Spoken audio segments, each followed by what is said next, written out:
there's a TV show that's very popular. In fact, I've seen a few episodes back in the day. An ex-girlfriend of mine used to watch it and forced me to watch it. The Biggest Loser, right? Well, The Biggest Loser is now involved in a diet pill scam. So, two of the trainers on NBC's show, The Biggest Loser, Bob Harper and Jillian Michaels, each have their own line of diet pills, despite the show's commitment to using diet and exercise alone to lose weight. That's how they make it work with the people who are on the show, right? Well, what they do is they promote and sell their supplements independently. So the supplements aren't mentioned on NBC.com. They're not mentioned on air for The Biggest Loser. They're not in The Biggest Loser store. They're not even on their own personal websites. Both trainers have created standalone sites. One is JillianWeightLoss.com, and Bob Harper's Supplements.com is the other one. Now, that alone should put red flags off in a consumer's head because it seems to be a hedge against legal action. So NBC doesn't want any part of it if people end up suing, saying the pills don't work, right? Well, the ingredients in Jillian's pill include Chinese rhubarb, Irish moss powder, and uva ursi. And now, I'm kind of like everybody else in this respect. If I read something that kind of sounds semi-biological or semi-highbrow, I'm like, oh, well, that must be serious stuff. Chinese herb, yeah. Turns out, no, you can't do that because that's silly. You have to see empirically whether or not it works.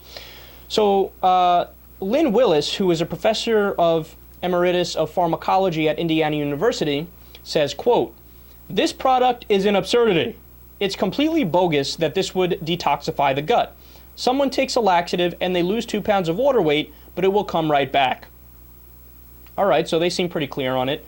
Adrian Foog Berman, who's an associate professor at Georgetown University, quote, "Supplements like this are laxatives and diuretics, and they don't have any place in a rational weight loss regimen because they can dehydrate people and leave them short of electrolytes. And the supplements also have side effects." So the experts are saying, don't buy into it. These things don't work. So Harper's site boasts claims of 2 double-blind placebo-controlled studies that confirm the effectiveness of the pills. But one of the studies was funded by the makers of the pill. A little conflict of interest, don't you think? And neither one of the studies is either named or linked to. In other words, it's completely bogus.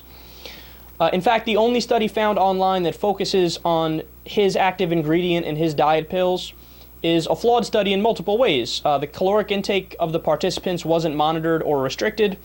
Now, that's obviously a huge elephant in the room in a weight loss study. And the study wasn't performed on Bob Harper's supplement, but on a different product. And also, 4 out of the 5 co-authors of the study have ties to the company that made the diet pill. Yet again, another tremendous conflict of interest.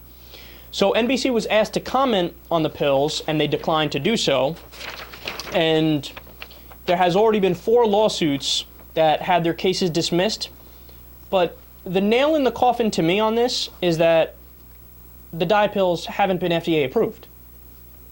No, that's it. I don't see where the debate or the discussion is. In fact, ALLI, I don't know how to pronounce it, but that is the only FDA approved over-the-counter weight loss pill. So I didn't know this, but the rest of the weight loss market is like the Wild West. I mean, it's a whole bunch of different companies selling snake oil and making unverified claims about the efficacy of their pills, and they're just flat out pushing things that don't work. No, that's amazing, man. This is a tremendous scandal. You're kidding me? The entire weight loss market, all the pills, all the different products that say, we have the key where you don't have to change your diet, yada, yada. It's all bullshit.